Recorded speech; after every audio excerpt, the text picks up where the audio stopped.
It's always a thrill to come out here after a belly dancer. I don't want to flip up and down my zipper. I'm going to talk a little bit about the failing aviator. That's just kind of a big, broad briefing, and it originally started out for crew members, but it has a lot to do with us in this business, whether we're crew members or not. It was done originally and was talked about originally by a guy by the name of Frank Dully, who's a flight surgeon for the Navy. And Frank and I worked together on this. My background is in psychology, and I spent a lot of years living with you clowns and figuring out what's kind of making you tick. And the reason why I studied this, by the way, is because I was kind of a failing aviator. I came back from Vietnam and had some problems with that. And anytime you have problems with yourself, what you do is normally study about them because you don't go see the nut doctors and all those other people. And I ended up getting my degrees in psychology so that I could learn why I was all squirrely. And after doing that, what I did then was turn around and listen to y'all and put it in a little format briefing. And this is a stereotype briefing, and I'm saying y'all fit inside this, and that's not true. Some of you do, some of you don't. Some of you fit in a little bit, and some of you don't. The idea behind this briefing is to get you to think a little bit, to get you a little bit aware of who you are and what causes accidents in this business, okay? And so with that and by the way, there's one other thing. If I say anything that sounds crude, I do not say it for the sake of crudeness. I will say it because the same way that you would tell me if I was doing the research paper with you or research work with you, if I asked you a question, you would come across a certain way. Aviators have a certain way of speaking. And so with that as the background, let me go ahead and start. There are 4 things that you must have in your personality in order to do this kind of business. Those 4 types of parts of your personality. Number 1, you must be in control. Number 2, the male-female interface is characterized by distance, and that's an emotional distance. Number 3, you're a mission-oriented compartmentalizer. And number 4, you're extremely predictable.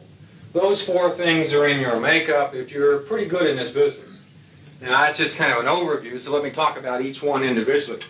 Number 1, in control. Measured input gives measured response.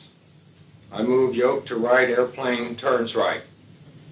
I turn on a little knob and a little radar thing goes whipping around, okay? Stimulus response kind of thing. Well, if it's so good in the flying business and any other businesses we're in, then why couldn't it be good also at home? It is, you use it. You try to be in control of your children, your family, your wife. You try to be in control of just about everything that you come in contact with. And if you can't be in control of that, then you will exit stage left. Let's say that tonight the wife says to you or the husband says to you, hey, we're going downtown tonight, hon. We're going to go to a little convention I want to go to. And you say, oh, sure, we'll go. So you go down and you find out it's a gynecological convention. And they're all talking about things that you really don't know that much about. And they're talking in doctorese. About 7:15, y'all will be yawning. It's awful late, hon. But I think it's time to go home here. Because, see, you can't sit there and talk about the things you like to talk about and control that. And so you will find a way to exit stage left on that. Usually you're the oldest son or the oldest daughter. And if you're not the oldest son or daughter, then you were the controlling son or daughter in that family when you were growing up. And you lived under the auspices of the old man. And the old man, for most of us, was a little strange and different. He didn't say some things to us when he needed to. He didn't tell us that he loved us after we got to a certain age group. We got to be about 13 years of age. That seemed to be about the turning point. He stopped giving out a lot of that warm, lovey affection thing that he normally did beforehand, and he started using symbols of affection. Well, I'd love to take this gentleman up here in the front, and let's say that at 16 he went out and he cut the grass and he did a real fine job of it. He came back in, expecting the old man to pat him on the back, tell him he was a good son. What did the old man say? Nice job, son. Why don't you take the car out tonight and get a little bit? See, that's the way he handled that. That's the way he told him that he cared. And so you and I spend a lot of our time looking for symbols of affection from people around us, from our jobs, etc., etc. And what better way than the kind of rank that we wear on our shoulders? That's kind of a control thing and shows a little bit about the affection of our job for us. It gives us some more rank. How about the kind of wings that we wear? That shows we've been in control. We have some affection from the people around us. Especially if we got a star on top there and a commode post on top of that. You know, well, we've really been around for a long time, you know. And how about those medals? Now, how many of y'all wear your medals on a day-to-day basis? I look out here and I see one. How come the rest of you clowns don't wear them? Then bring them. Well, why didn't you bring them? Then bring your blue uniform. You can wear them with that. You know why you guys don't wear those? They're symbols of affection, but you know that everybody else in this unit, in here, in this room, has about the same amount as you got. Everybody gets them. You've been in the service 10 years? You got about 2 rows, 2.5 rows. Been in about 15 years? 3, 4 rows. Over 15 years, maybe 5 rows. Everybody, we give them out with what? Like water. You want a couple of these? You've been around with one and take 2 of these, all right? And so we don't wear them because we all know what they're worth. But I guarantee you one thing, folks. If you ever have to go downtown in your Class A uniform,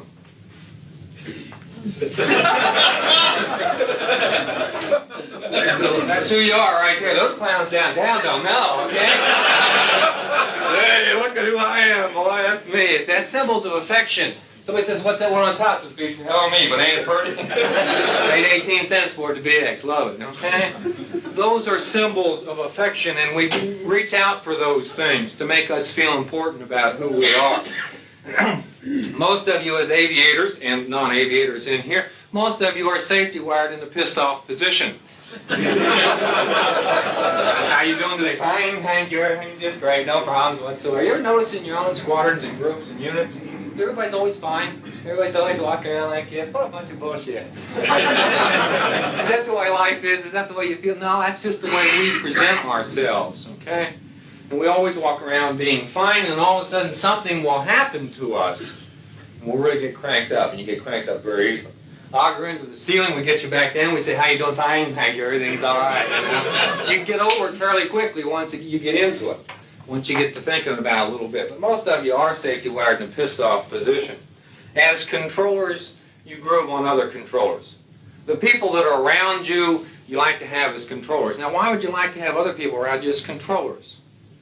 Because they're like you, okay? If you ever get in a situation with this friend or person, then you can know how this other person will react to that situation.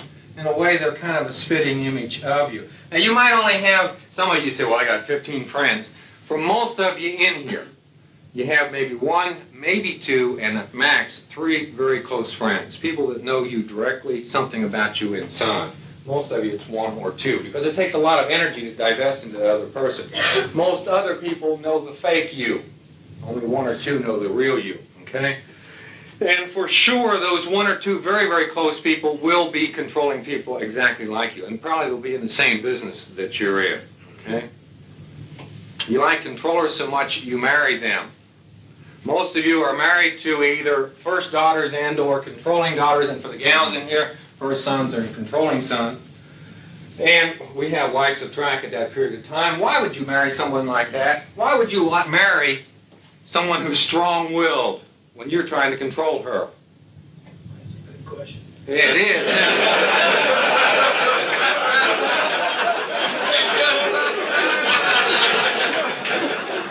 The reason being is this.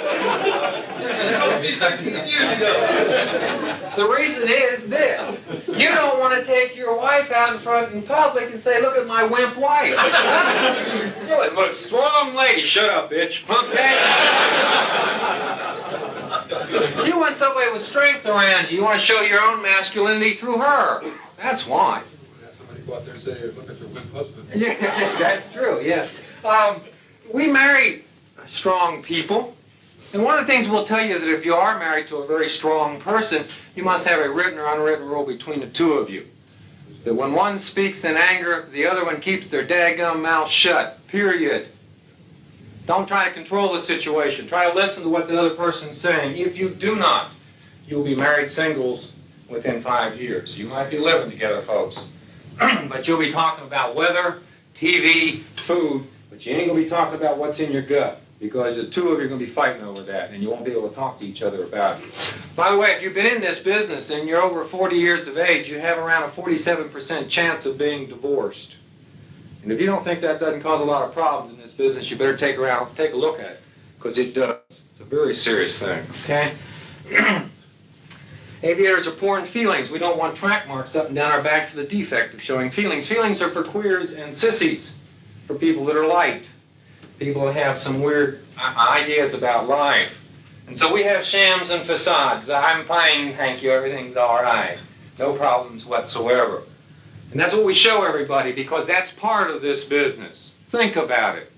Let's say you go up to your squadron commander tomorrow and say, I don't really want to go fly. I don't feel good. What's going to happen to you? You're going to get kind of grounded, you betcha, real quick.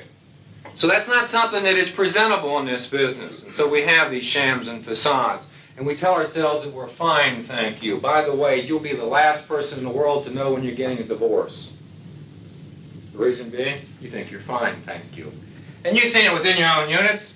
Gee, I don't know why old Joe got divorced. I thought he was fine. Hell, he did too. He thought everything was super. And I'll explain that phenomenon later on. He thought everything was just super. Which brings me to my second point. The male-female interface is characterized by distance, and that's an emotional distance. Why?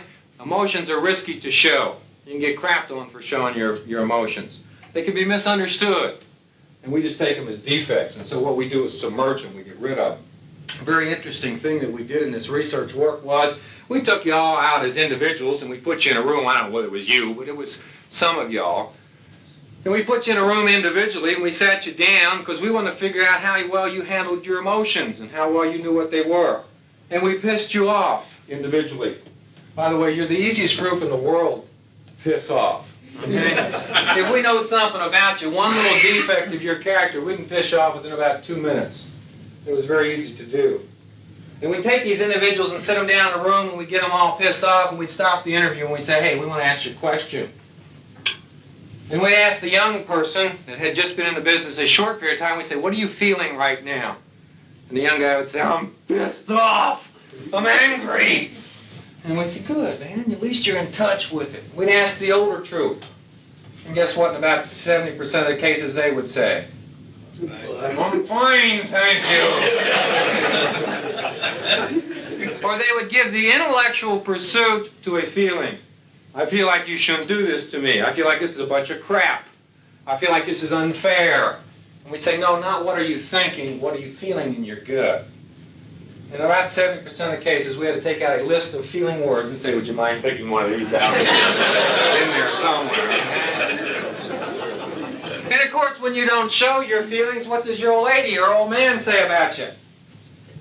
You unfeeling SOB, you have no idea how I feel. You have no idea how the children feel. You people don't feel. You're unfeeling people. Okay?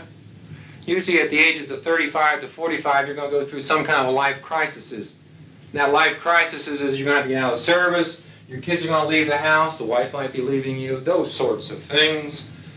And all of a sudden you have some feelings about it. Now who are you going to tell your feelings to when you have real bad feelings over something? Let me give you the list, okay? Wing commander. You're going to tell the wing commander you have problems? No, I don't think so. No. How about the squadron commander? If he's your friend, he might know about it. How about psychiatrist?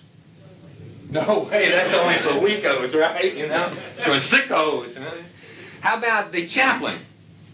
No, that's no. How about, how about the old lady? You acted out in front of her, and you'll go home and say, I'm having this problem, and you might even act it out bad. In other words, you might even do it in anger because you don't know how else to act it out that you're having a problem over these things that are coming up. Guess what your family, and especially your wife, will say to you after you've been controlling her for the last 15 years?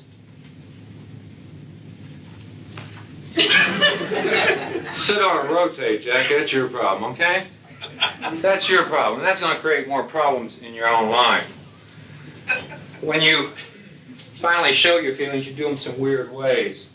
If you show your feelings, sometimes you will exit stage left, as I said before.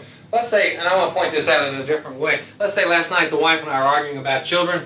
My wife and I argue about children. We argue about sex. We argue about communication. We argue about money. Is there anything else in here to argue about? I'm not too sure, okay? By the way, we don't argue a lot about communication. We don't know how to communicate to each other. So we argue about the other things. The number one cause of divorce in this business, by the way, is lack of communications. We know as a fact that it's at least 91% the number one cause of all divorces, if not more. Okay? But we don't talk about that because we don't know how to talk about it. Let's say we were arguing about the children last night. At 11:05, we came up with a solution as to how to handle this problem with the child. At 11:05 and 5 seconds, I'm sound asleep, man. I don't have to deal with it anymore. It's all over. We wake up the next morning, we're sitting down at the breakfast table, and what's the first thing the spouse says in the morning when you wake up after a problem the night before? Okay? Babbling on about it. What's the best way to handle it, guys? Oh, honey, it's 5:30 in the morning. I go out and open the square up for the guys. I'm about to leave. And I go exit stage left so that when I come home that evening, she hopefully will have that problem solved for me. I don't have to deal with it again. We like to deal with problems one time, solve them, and never look at them again. That was the problem. The solution was found. Let's not deal with it again. If an individual loses control and shows his feelings in this business, sometimes he will act in anger and violence. Y'all are number one in the United States of America as far as professional people are concerned, and I'm classifying you all as aviators and Air Force people, and I'm classifying you with, let's say, lawyers and doctors and that sort of thing. Y'all are number one in the United States of America professional groups as far as child or wife abuse is concerned. Number one. Interesting statistic. Very interesting. You're, by the way, number two in that group is race car drivers, so you're in a very elite group. Keep up the good work, guys. Yeah. You're number four as far as child abuse is concerned, so you're going to have to work a little bit harder. But the last act of a rational to an irrational man in order to control something is to reach out and do something in a kind of a physical mode when he can't do it verbally. And we do that. We like to hide it under the covers and not talk about it. But I know from the side of the field that I worked on that it's very much true in this business, more than you would ever think. Okay? Individual in this career field usually deploys 1 to 2 weeks before he goes TDY. Is that true? Now, why would that be? Why would you start to deploy before you go TDY? See, that's a safe home that you live in. That's an area where you can go home at night, put your feet up on a coffee table, turn on the TV, drink a beer. By the way, that's all your wife says you ever do. You take no other responsibilities for the family. You just bring home the money. And at least you can kind of forget the worries of the day there. Now all of a sudden Uncle Sam says, you're going to answer like turkey for the next 6 months. And that creates a little bit of feelings inside your life. And so you get those feelings, but what's the best way to handle them? Kind of submerge them a little bit. What you actually do is what we call a half step backwards. You actually kind of withdraw just a little bit, just kind of get into your shell a little bit. That's your way of starting to put that separation between you and that house and that family. You don't want to leave there necessarily all the time along TUIs. Who's the first person in your family that sees that? You betcha. What's wrong with you, turkey shit? You're getting ready to leave next week. How come you treat me like this? You see, you can't talk to me that way, bitch. And for the last 3 days before you get on your TDY, you're at great odds with your spouse. And you're fighting each other tooth and nail. And when you leave, you say, serves her right. Piss on her, let her take care of herself. And when you leave, she's saying this, thank God he's leaving. Now I have some freedom and peace. But you're funny individuals. Once you get on your TDY, you change the way you look at the world. And you start to have guilt feelings over what happened when you left. And you start to write home all those warm, mushy love letters. Dear Jane, I love you so much. God, you're such a neat lady. I can hardly wait till I get home tonight or next week and put my hands in you. Oh, you know what I mean, honey, babe. Gee, you're such a wonderful mother and a wonderful wife, and I ad nauseum love, Fred. And you will continue to write those letters the whole time that you are on your TDY until you're ready to come home. And you know you can't pull that crap off. That ain't you. And so you change your letter writing the last week you're out there, and you write a different letter home. Dear Jane, the weather out here is fine. The guys and I are flying our butts off. Don't have a lot of time to write. Hope to see you soon. Affectionately, Fred. That's who's coming home, bitch.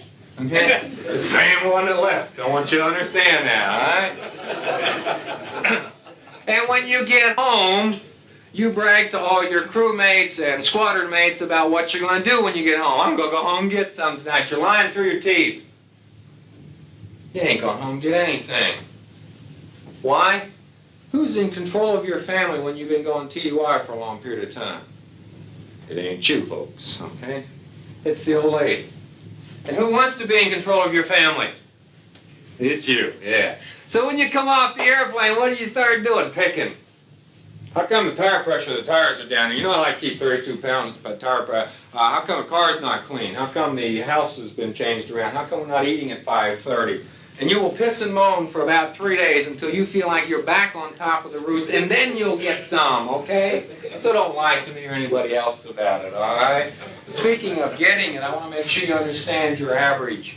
You get it every 5.1 days, okay? That's the national average for aircrew members.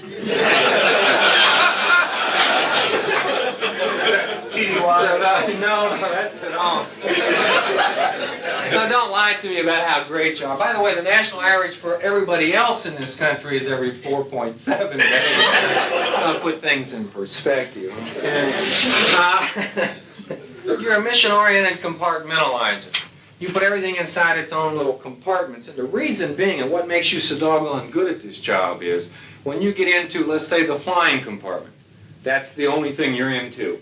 You don't have to worry about what the boss said. You don't have to worry about the wife or the husband said, the children are doing. You get into that compartment and you do it 100% of your ability. You fly, okay? And so if it's so good for that particular aspect for those of us that are aviators, why shouldn't it be good for the rest of the day? It is, and you use it. You wake up in the morning, you have what we call the 3S compartment, shit, shower, and shave, okay? You do something very, very set in the morning if you have a set routine set up. In other words, you're going to the squadron at 7 or 7:30. Then you get up in the morning, you do a biological function. Now, some of you all get up and get the paper and some coffee, and then you go in and sit down on the throne, and, you know, the king's on his throne now, you open up the paper. By the way, you have perfect control of your bowels. It's absolutely amazing, guys. It's time to crap in 3 seconds. Okay? And you all can do it for a certain period of time, and all's the same length. I don't know what it is. It's amazing for y'all. And you have a very set pattern in the morning. And then the second thing you'll do, if you shower in the morning and use a straight razor, you will use the shower second. And you all shower the same way every day. And there are certain ways you go through your body. I won't discuss that, but there's very certain ways that you clean your body. And when you shave one way every day of your life. Every day of your life. First thing you do is you open up the medicine cabinet, you reach in there and you pull out the little shaver. Leg hairs, come here, bitch, I want to talk to you about this.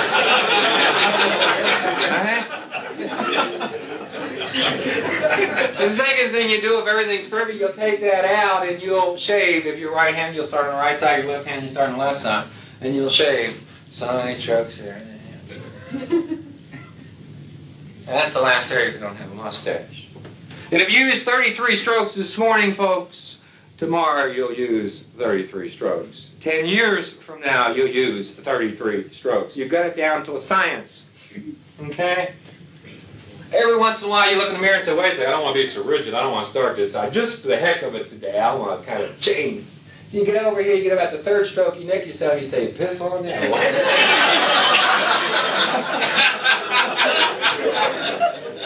You say, now wait a second, all men do that. No. This was the interesting thing, as we were doing the professional groupings and looking at a lot of the professional men, bankers and doctors, etc. Yeah, they are very rigid about it. But we did some of the groupings that were, quote, non-professional, and it's a wonder some of those people don't cut their throats in the morning. You get in there, and every day is something different. It's a new experience for them, you know. But you all have a very, very set routine about the way you do it. You come downstairs from your 3S compartment, you sit at the breakfast table, and if your family's there with you, you know, let's say it's 6 or 7 o'clock in the morning, you hold court. That's right. Yeah. I mean, you're perfect. Golly, Mom, you got a perfect system set up for your life, and what's wrong with these clowns that you're raising up and this wife that you're married to? What's wrong with these idiots? They don't know how to run their life. And so we tell them first thing in the morning. Make sure, Jane, you get to the commissary. We're running out of cigarettes and some food here. And little Johnny, don't get in trouble at school today, because if you do, then Daddy's going to have to beat your butt when you come home again tonight. And little Jane, make sure you have the dishes done tonight so we don't have a hassle with that. See, we're perfect, and we're trying to make our family exactly like us, God forbid, okay? but that's the way we see life. And it's one of the reasons why we have problems in life, because our family doesn't even want to be like us, okay? They don't want to come close in most cases. We drive to work, that's a special compartment. We work at a desk, that's another special compartment. And then we fly. Those of us that are flying, that's our very special compartment for aviators, okay? That's the reason why we're here for all practical purposes in this business. Most of us would never take some of this trash if we didn't enjoy something about that one particular aspect. And so we keep that sacred among all other compartments.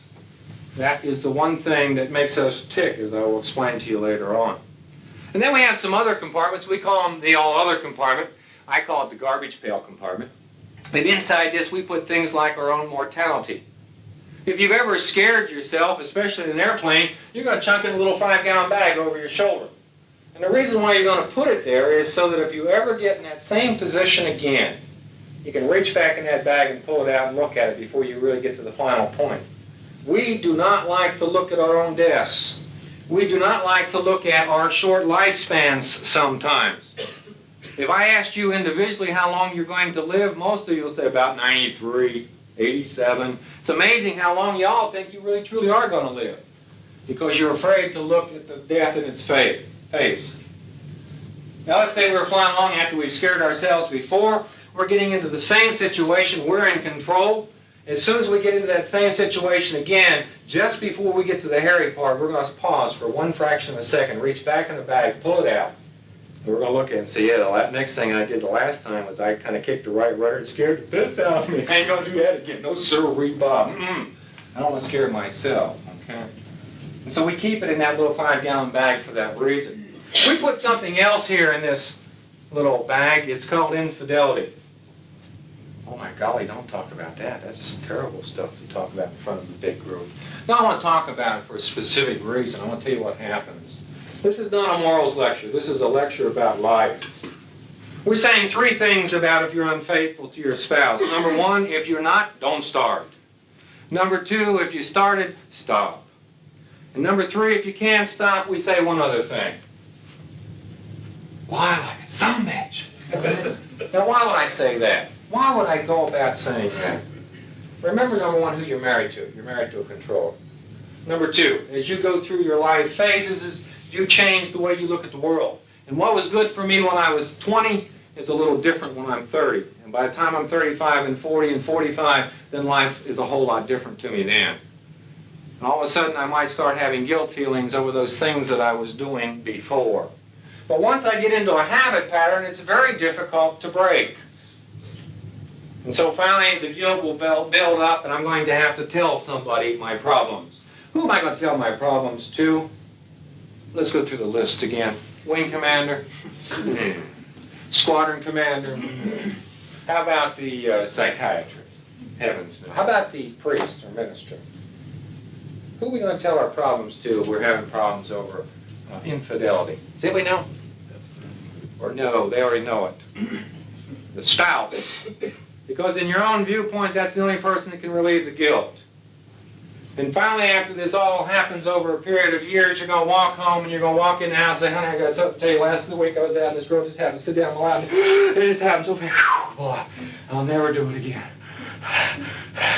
And the guilt is gone for a second. But don't be too much shocked when somebody says something like this to you. Remember who you're married to, a controller. And she says something like this to you because she knows where your kind of bad faults are, and that is your macho image. She knows that's a weakness for you. And she looks at you and she says, well, that's all right, my dear. You know, a lot of people have those problems. You see, I did it myself last week. My wife is screwing with you. It's all right for me, but it ain't for her, okay? My wife is screwing around. My golly. Well, I've been doing it for 10 years, you say. See, you're going to try to out-control her. And she says, no problem, the football team last month. She's going to beat you guys, okay? And she's going to crush your ego. She knows she can do it. And you're going to destroy her also. By the way, we want to make sure you understand one other fact of life. If you're messing around, there's a 67% chance somebody else is in your family, too. See, it's not as good for her either, okay? I want to make sure you understand the statistics if you're involved in it. All right, that's not a morals lecture. All we're saying is if you're not doing it, don't start. If you are doing it, stop. And if you can't stop, then go see a priest, minister, whatever. But don't bring it in front of the spouse, because it's going to destroy two of you. Okay? You have another compartment called the get-home-itis compartment. Inside this compartment, we put little things like, hey, we're good.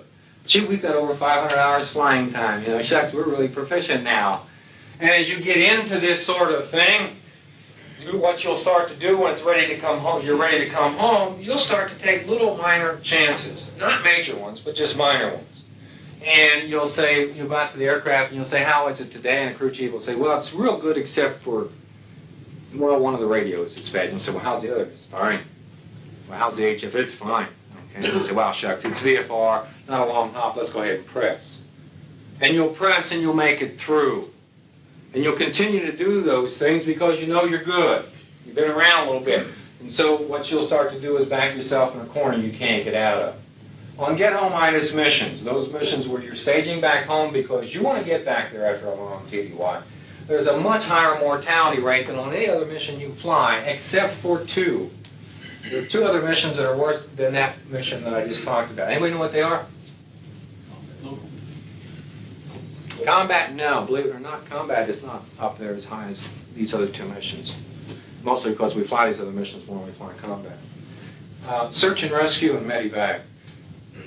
Those are true missions to kill.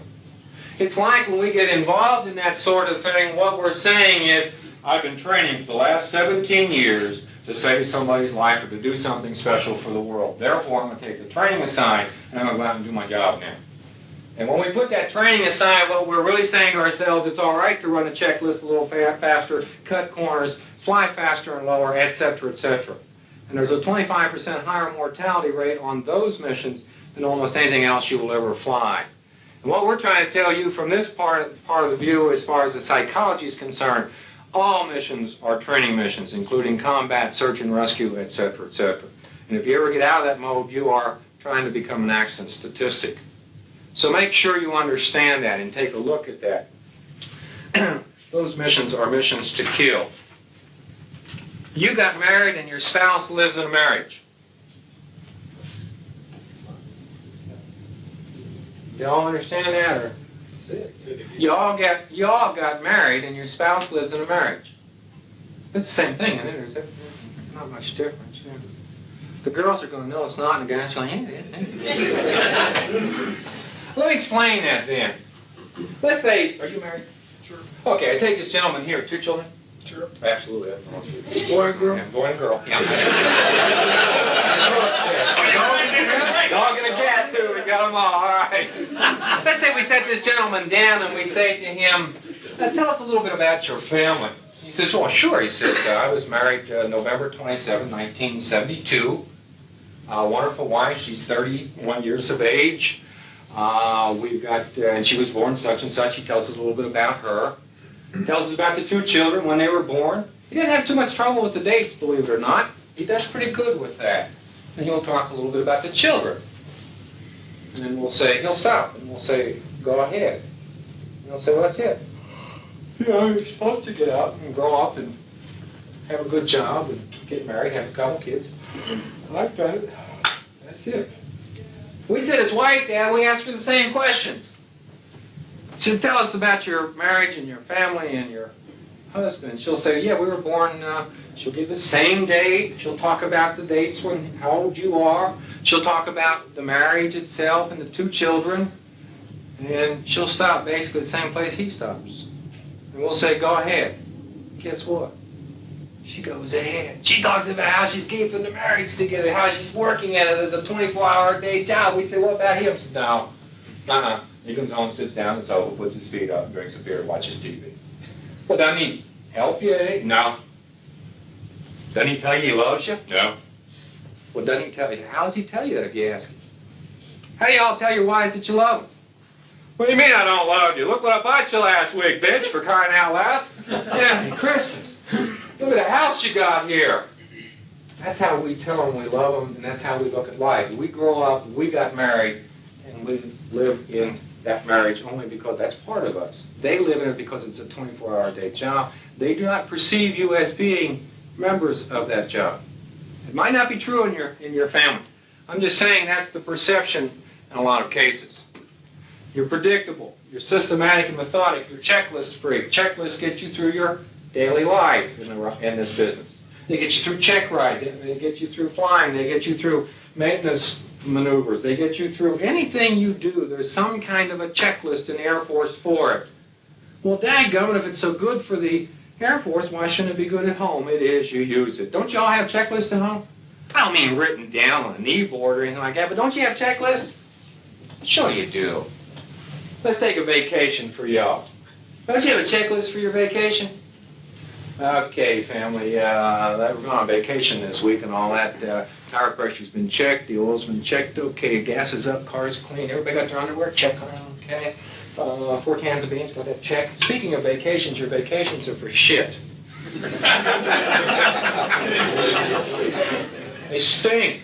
They're miserable. They're rotten. Now, why would that be? Let me give you the classic scenario of an Air Force vacation. Okay, family, this is God speaking. This year, we're going to have a wonderful vacation. We're going to go out to Yellowstone National Park. We will be departing St. Louis, Missouri, at 06:53 Friday morning. Everybody got their watches on? Heck. We'll be heading west on I-70, and you'll go through the whole route with them. Because you got to wire it down to a minute. And we should be getting into Yellowstone at 07:45 in the evening. We don't talk to them in military time. They can't understand that, okay? Plus or minus 30 seconds, by the way, when we get there. So don't trap old Dad. Dad's not quite that close, okay? And God help it if it's 6:53 Friday morning when you're ready to go and you've been ready for the last 15 minutes, pacing around the car saying, where's the family? Little Johnny's still in the crapper. Because the first thing you're going to do is get mad at the old lady. How come you didn't have little Johnny ready for crying out loud? You know I'm ready to go. You already got a sweat build up on you, okay? So when little Johnny comes out, we're going to have to put him down a couple pegs, too. What's wrong with this little crap head? You know, he ain't perfect like us yet. Jeez. Something wrong with this family. Good God, have control of them. By the way, your family will never be like you. You play by a military drummer, and it goes at a very certain beat, very steady cadence. Your family's drummer goes... Yeah, man, I don't play by nothing. Right? And if you don't learn to at least kind of settle back and enjoy your family as they are, you will not know your family. In fact, your children will leave the house and you will not know who they are.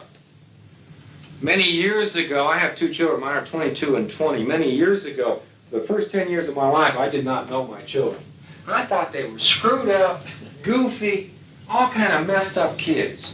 And I finally took the time to understand them. Guess what?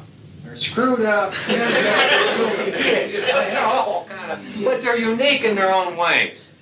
And I learned to let them have part of their own ways. What we did in my family is we compromised. I still have to leave at 6:53 Friday morning. Okay? That's me. And so what we sat down and said, my family says, we'll leave at 6:53, Dad. But once we leave, we'll control the time and the destination from this point on. I said, I'll try it one time. I tried it once, I didn't like it, but I tried it the second time, I started to like it. What we do now is I back out of the driveway, and as soon as I back out at 6:53, and they're there 15 minutes before me because they don't want to mess Dad up at the very beginning, okay?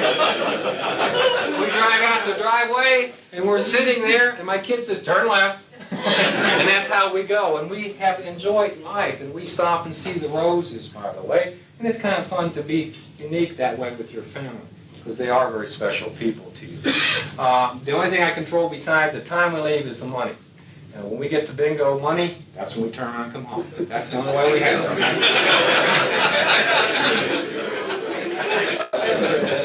it. Speaking of aviators and Air Force people in general, and this belongs to the Navy and all the rest of the commands and the Marines, etc.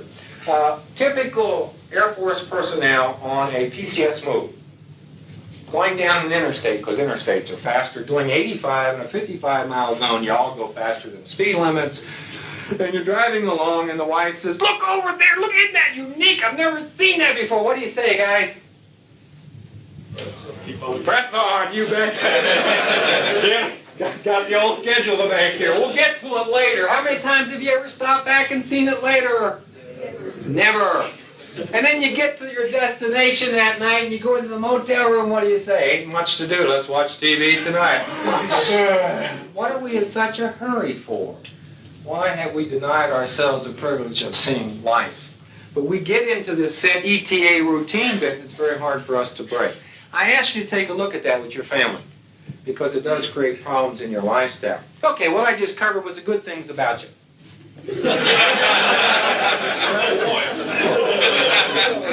Let me talk about the defects in your personality. You lack spontaneity. You're a sucker for complacency. The role of ritual in itself is a trap. Familiarization breeds contempt. And positive male feedback is what drives you. Let me restate that last one. You love men more than you love women.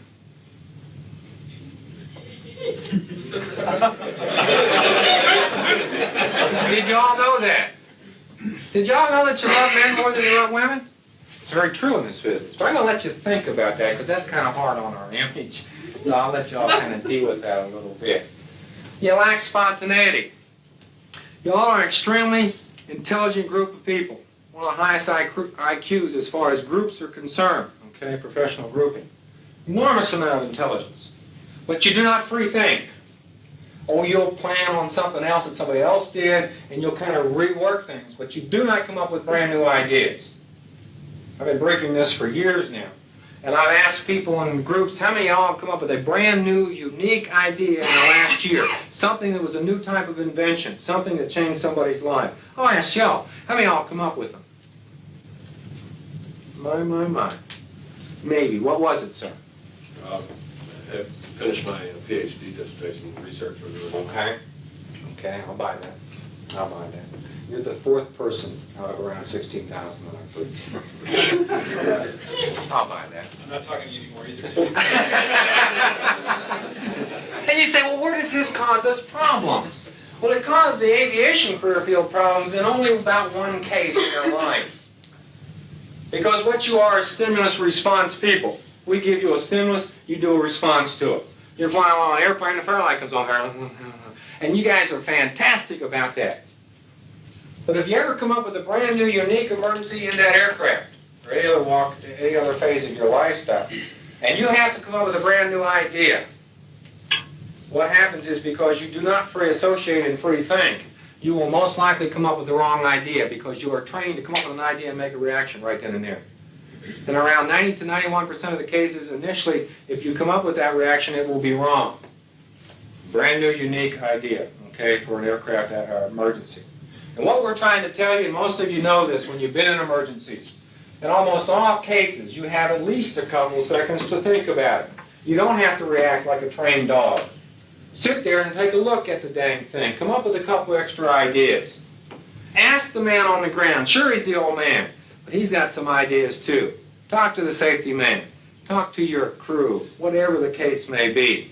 But come up with about 5 to 6 alternatives on how to handle that emergency. And in that time, about 87% of the cases, you will use the right one, and it will not be the first one that you started out with. Because you do not free associate, you do not free think. You just grab it for straws at that period of time. Okay? You're a sucker for complacency because you're good. You're a pro. Pros have systems and methods in the hands of a pro cannot fail. And what you've done is sold yourself a bill of goods and turned around and bought it, lock, stock, and barrel. You think there are times you're infallible in an aircraft or whatever else you do. And whenever you feel that way, make dang sure you do not get on board that aircraft because you're an accident waiting to happen. You make a mistake each and every time you fly or do your particular job as if it's a very complex job. Okay? Each and every time you make at least one error. Familiarity breeds contempt. Airplanes only kill others. How many times have we said that? How many times have we thought that? Why did old Joe die last week? Geez, he made a stupid mistake. Golly, I wouldn't have done that. Horse crap. You've all done it. Every one of you in here has made a mistake. And every one of you's gotten by with it. And every one of us said, I ain't going to do that one again, okay? We all make mistakes, and we've got to own up to them. when you first got in aircraft, and I'm going to talk specifically to the aviators here now, but when you first got in the aircraft, you were in great awe of that aircraft. We call it awe, but what we mean is you sat down inside that cockpit for the first time, and you looked at all those instruments, you went, oh, you know, all that crap. You know, how does anybody do that, you know? And after you've done it a couple of times, you say, hey, ain't that hard. Shucks, they can train a monkey to do that. You know? You look at the syllabus, it says you got a couple of hairy missions coming up, and you did them. And once you finished doing those, you changed your personality. Because now you knew you could do all of the things that the book said that you were supposed to do. Before you used to go out and fly the aircraft, and now you go out and strap the sucker on. See, you're in control of it now. It has no control over you. And every time you're in a weapons system, and you've been in it for 6 months, this thing creeps its head in there. And it's something that you need to take a look at, because every 6 months you're going to have to take a look at how you become familiar with that aircraft weapons system. And you have to stand off from it and say, these are the way that sucker's trying to kill me. These are the things that I'm getting complacent in. New study that was just out. As you get older and older, you guys, even though you lose some of your reflexes, you have a whole lot more experience than the younger troops. But you know where your problem areas lie as far as accidents are concerned? Procedures. Procedures. You get complacent, you know, what the heck, I know what the instrument procedures are, I know what this is, I know what that is. And you press without really doing a lot of background work on it, because see your old head. Familiarity breeds contempt. Speaking of that, you have in your family, when y'all were first dating your spouses, y'all were very aware of that. I'm sorry, honey, it's a little cold in here. Let me turn the heat up for you. Too much wind in your hair, my love. Let me roll the wind up for you. Here's a lovely rose. We're going out to a special place to eat tonight. Now you'll go home tonight, or when you leave here at TDY and go home, you'll sit down on the sofa, put your feet up on the coffee table, drink your beer, turn the TV on, and say, what's to eat tonight, bitch? Familiarity breeds contempt. And if you don't do something about that every 6 months, you'll be married singles within 5 years. So make sure you understand that. You need to do those special things for that spouse. She doesn't know you care about her day to day. You need to tell her. And you need to tell her as often as possible. Okay? Speaking of that, I was talking to y'all about a little bag you had over your shoulder. Y'all got a little small bag, about a 5-gallon bag. Your spouse has about 50 100-gallon bags over her shoulders. And inside her bag, she has all of life's hurts. Every one of them. And if you ever want to find out what pissed your wife off last week, piss her off today. She'll tell you. You remember what you did last? No, you forgot it, man. You've already compartmentalized it out. Continue to get her angry. She'll tell you what you did last year, 6 years ago when you were dating. If you want to continue to piss her off, she'll tell you what her father did to her brothers, men in general. And if you want to work on her for 3 days, really continue to steam her for 3 days, she will tell you something else, what you're going to do in the future. And you know what? She's going to be damned accurate, okay? Yeah. Why do our wives have all that trash in their trash bag? Guess when you clowns are going TDY. When's your car break down? When's the refrigerator not work? When's little Johnny break his arm? When's Mary get in trouble with school? When's all that stuff happen? That's when you guys are going and blow the old lady. Just stuff her right in the bag, okay? And she's going to use it at the most inopportune time for you, which is about always, okay? Because you're not willing to hear any of that trash. But we point this out for a specific reason right here. Whenever you hear this is a good checklist item for you. It means that you have become familiar with your spouse. And so if you're hearing this, what it means is you have to go back and become more aware of who she is as a person and deal with her as a human being, okay? That's why she brings it out. She doesn't feel good about herself. She's hurting inside. Ritual. Methodology supersedes the goal. I don't know what your rituals are in the jobs that you do, but I want to point out as an example. Many years ago, I used to fly a bird called a T-bird. Some of you older people in here might have done that. Do we have any T-bird pilots in here? Yeah, we got one, all right? Not too many of us around anymore. Where was the ejection handle? Sorry, down here by the injection seat on the left side. Traffic pattern checklist was this. You get in a traffic pattern, you bring the power back, get the warning horn on, put the gear handle down, check the 3 indicators down, lock the warning horn out. And the last line on the checklist, reach back down and jiggle check that Hummer. The jiggle check. And the idiot could see it was down. It threw about that far. It was a long metal handle. And so for a long period of time, that aircraft, I'd drop it down, get it down, lock, check it, look down, and tap the top of it. Ritual complete. One day in traffic pattern on downwind, did the same thing. Turn-based, tower tab 50, turn-based with wheels, touch and go. Roger, check your wheels down, lock. I didn't have to look, I was good. I've been around a long time. Garage, down, lock. Now just the automatic spit it out. Ritual. As I made my turn and started my descent, bringing the power back, it was funny what God did that day. He gave me about a 40-knot headwind on base. I had to really bring the old power back. As I was bringing my flaps down, the warning horn came on also. Now, you know, it's only an idiot and fool would ever land with the warning horn on. God, it's dumb. Jeez, can't hear anything. Touch it off. About halfway through base, tower called some clown in the traffic pattern. How difficult it is to listen to tower when they're on Navy Common. Turn it off, you betcha. Turn final. As I was turning final, it was funny what God did that day. He gave me about 40 knotter on base, and when I turned final, he gave me about a 60 knotter that day. Just turned it right around 90 degrees. Amazing how I can do those things. Power back past idle. Coming down, still about 60 knots high, 40 knots high, just barreling into the runway. Nothing making sense to me. About 400 feet from touchdown, 2 flares shot across my aircraft. That got my attention. My first reaction to that was one of total anger. Some jackass is clogging my runway. I can't get a touch and go for crying out loud, and I needed it for currency. I was pissed. I really was. Slammed the throttle in. Pulled the engine up about another hour. Reached down and I grabbed the gear and I broke those 2 knuckles right there. Position. Okay. And through the pain and agony, I realized that the warning airspeed was for me, the flares were for me. And what I'm trying to tell you is this, and we know this is a fact psychologically. Once you do a ritual and complete it as far as you're concerned, you can stand on top of the guy with a ball bat and beat him over the head and say, you ain't got it done. He'll say, yes, I do. Okay? So if you have rituals in an aircraft, make daggum sure you understand them, and then try to... They are problem areas. That's why the checklist is there, to follow it completely. Okay? Speaking of rituals, you have them also at home. When you leave the house in the morning, that's a ritual. Bye, dear. I'll see you later. I'll be home tonight. And when you come home at night, same thing. Hi, dear, the hero is home. When's the last time you stuck your tongue in there and rooted around and see what she had for lunch?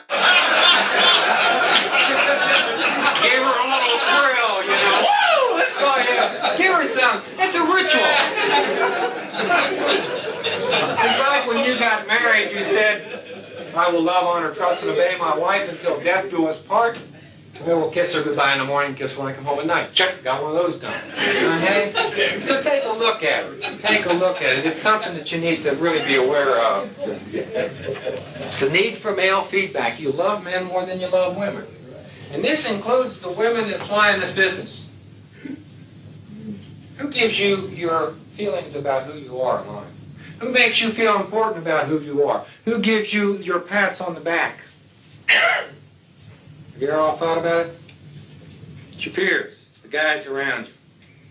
And if you accept a woman in this business, by the way, in the flying business especially, you accept her as a man, not as a woman. Oh, you talk about the bumps and all that crap, but you accept her because she has the same lifestyle as you. And she does the same way that you do. Okay? Does things. And so you get most of your positive feelings about the males around you. Now, I'm not going to walk up to him if he's my friend and say, hey, I really love you, you know, you're a neat guy. I'm not going to do that crap. What do we say to each other? Nice mission today. Good job. I really enjoyed myself doing that. We're going to have a beer tonight. We're going to have fun doing that. Okay? Those are the things that we get our pats on the back about. That's what we live for all practical purposes. And that's why we always feel good about ourselves. And that's why we don't know things are crap in a bucket at home. Because we are feeling good about ourselves in this atmosphere that we're at right here. Okay? Where does your spouse get all her positive strokes from? From you? Bullshit. Excuse me. That's what That's where she's supposed to. I agree she should get some from you, okay, but you don't give them. Oh, by the way, I want to cover one other thing I forgot to mention. You get most of your positive strokes from the guys and from flying, for those of you that are flying. Do y'all know, for the pilots and the navigators, etc. in here, crew members in here, I should say, y'all know why you love to fly? Come back.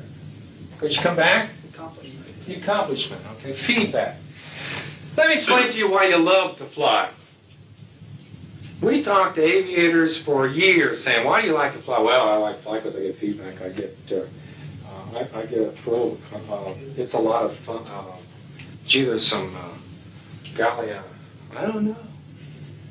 And we sat down with this one old guy and we said, why do you like to fly? He said, I love to fly. We said, how long have you been flying? He said, 27 years. How many hours you got? 15,000. What are you going to do when you retire? Fly. We said, can you tell us why? This is the first guy of many that we talked to. Yep, no problem at all.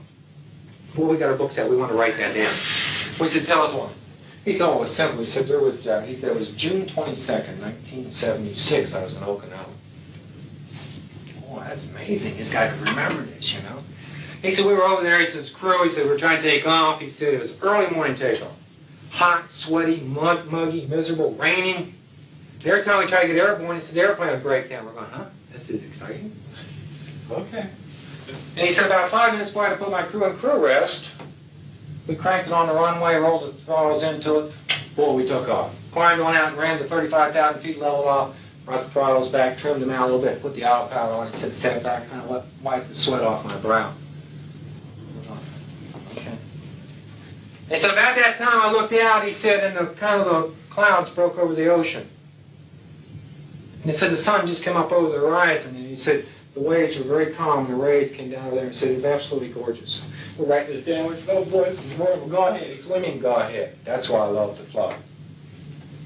And every once in a while, you guys are sitting in that cockpit doing all the trash that Uncle Sam tells you to do, and you look at it and say, hey, this neat shit, oh God, I love it. Back to work, okay? And as long as you get that about once a month, or once every other month, y'all are totally happy in this business, and we can give you most of the crap in the world, and y'all will live with it because you want that. That's the positive strokes you want. Now let's go back to the woman, the spouse. Where does she get them from? Where do y'all think your wife gets a lot of her strokes from? Girlfriends. Girlfriends. Guess what your wife talks to the girlfriends about? You. You what that miserable creep did last night? Okay? She doesn't get a lot of positive strokes from that, but she does get a lot of venom out. Where else can she get positive strokes from? Good family. Kids. Lovely. Wonderful. For those of you that believe that, I'd like you to do me a very special favor this summer. I want you to take 10 days of vacation. I want you to spend 10 days, 24 hours a day with your children. Well, let me throw a little caveat in there. Send the wife on the vacation because she's never been alone by herself. She's either been with you, the children, or her family. Let her have her own 10 days. You spend the 24 hours a day with your children. Okay? And come back to me and tell me what a great thrill that is to raise your children. To answer the 30,000 why questions, to wipe their snotty little nose, clean their rotten little butts, feed them 8 times a day, hassle them to get into bed, etc., etc., etc. After about 2 days, you'll be a glittering idiot. You ever notice why you go home at night, the mouth is there at the door? Have you ever figured that out? You open the door and it's a mouth. You know why? If you listen to goo-goo gagoo shit all day long, you want to talk to somebody intelligent too, okay? That's why she wants to talk to you. Of course, y'all don't want to talk to anybody at that point in time. Well, let's see, she's not getting it from the children, and she's not getting it from the neighbors or the friends. How about from her job? Does she get it from her job? If she works? Let's say she works. Does she get it from the job? Not really. Y'all are a very mobile society. You move every 2.7 years. And every time you move, you're moving up the ladder of success. And you're getting more strokes in what you're doing. Let's say she was a teacher or whatever it was. And she had worked up in those 2.7 years and now she moves. Where does she start again? Boom. Right down the bottom again. So she doesn't get a lot there. All right, where should she get a lot? You said it. She should get a lot from you. She cannot get all of them from you. If you were the perfect husband, you can still only give her about 50%. She has to find it within herself. But she should be getting positive strokes from you. How do you give positive strokes, guys? Let me give you the typical positive strokes from the Air Force, okay? We go home tonight, we sit down at the dinner table, it's 5:30. We want to eat at 5:30, whatever time you selected for your family. We sit down at that wonderful time and eat, and there's a wonderful piece of meat there. There's some lovely peas, and the mashed potatoes are burnt. Burnt potatoes, bitch! Hey, you're paying her a heck of a lot of money for this, for crying out loud. Jiminy Christmas! You gotta let her know when she fails at this. You come home tomorrow night, you sit down at the table at 5:30. Again, wonderful meat, lovely vegetables, and looking at the potatoes, and they're perfect tonight. What do you say? Nothing. What the hell are you paying her for, right? Or how about the positive negative? Well, you didn't burn them tonight, bitch. Gotta get one more in, right? If your spouse is over 30 years of age, she's thought of suicide one time. She's thought of divorce at least twice. They have a very low self-esteem about themselves because we don't help build that up. Most of our spouses do have problems with that. It's something we need to take a look at. Very, very high percentage. It was really amazing when we started talking to the gals about it. So what's a failing aviator? I'm getting to the end of it, guys. Just bear with me. What's a failing aviator? Does anyone know? It's a person that cannot compartmentalize. Pick up a DUI or two, and he might also cash a bad check. Those are kind of the overall things of what happens to this individual. But his actual signs and symptoms are not that. There's something else. Now, why does he get into this? Does he have a problem at work? Yeah, in some cases, but very, very few. Very few of you will have problems in your job. It will happen at home. And when it happens at home, it does not necessarily mean you're a failing aviator. If you and your wife have been divorced and you're remarried, it doesn't mean you're a failing aviator. If you've had problems in your marriage, it doesn't mean you're a failing aviator. If you've been separated, it doesn't mean you're a failing aviator. I don't mean to imply that. It's when those two things, or that failure at home gets so bad that the two of you are batting heads so much, she finally says, "To heck with you." She turns around, walks out on the front porch, and gets the biggest megaphone she can get. And she says, "Hear ye, hear ye, hear ye the world. Let me tell you about the sucker I'm married to." And she gathers everybody in that's from the unit, the base, St. Louis. It don't make any difference. She brings them all there. And she tells them exactly who you are as far as she sees. You never was any good in bed. That's the first thing she will attack is your sexuality. Lousy husband, a lousy father. For the first time, you start to hurt 24 hours a day. And you'll manifest it in many different ways. What are the ways that you do it on a day-to-day basis? Number one, if you smoke, you'll smoke more. Number two, if you don't smoke, you might pick up the habit. And in some situations, we've seen guys leave their jobs for a leave situation and go out and smoke those little funny cigarettes among society, away from the job.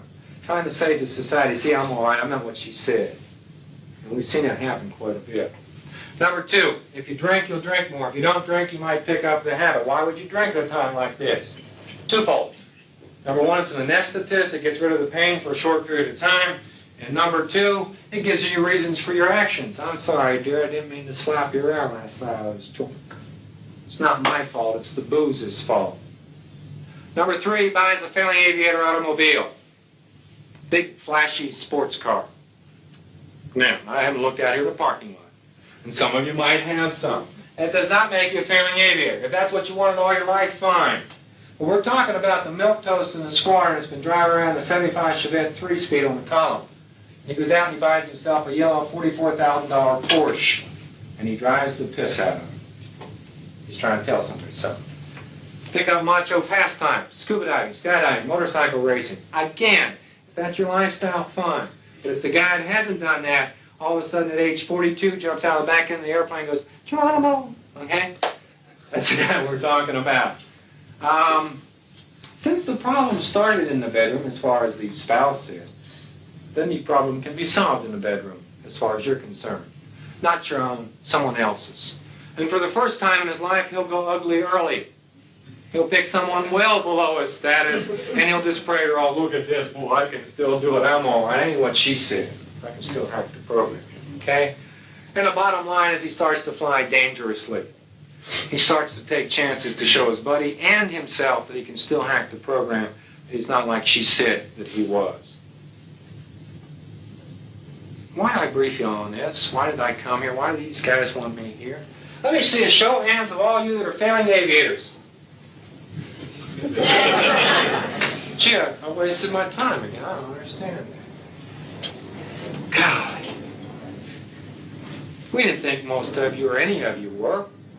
The reason why I brief you is this one unique phenomenon about it. Who is the only person in the world that can tell a failing aviator that he's failing? Not himself. Absolutely not.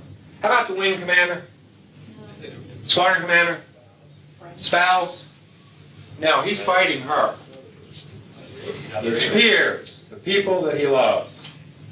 And that's why we're briefing you on this, because if you see this kind of activity in your own unit, own group, there is only another person that's the same person as this. In other words, his close friend and peer that can help him out. Period. Psychiatrists, psychologists can't do it because you will not listen to him, he or she. So we're telling you this because it's up to you, because that's where the responsibility lies. It's the only place you can solve it. Now, granted, if you go up to this guy and say, hey, you got a problem here, you're drinking too much, let's talk. He's going to fight you initially. But stay with him because you are his buddy. And if you can get one or two other persons around him that he also likes and sit him down within a very short period of time, he will take a look at the problem. And most likely, in every case that we have seen so far that we've identified, he will ground himself because he knows that he's trying to kill himself finally. And in most cases, in fact, everyone we know of except for one, they went back on flying status. One guy did not because of fear of flying. But everyone was back on flying status in a short period of time. There was no stigma against his career. But the most important thing is that you can walk out of that unit at the end of your 20 or 30 years and you say, hey, I wonder what happened to old Joe. And he didn't kill himself. He's still alive today. Okay? And that's what we're telling you. Thank you. I appreciate being here.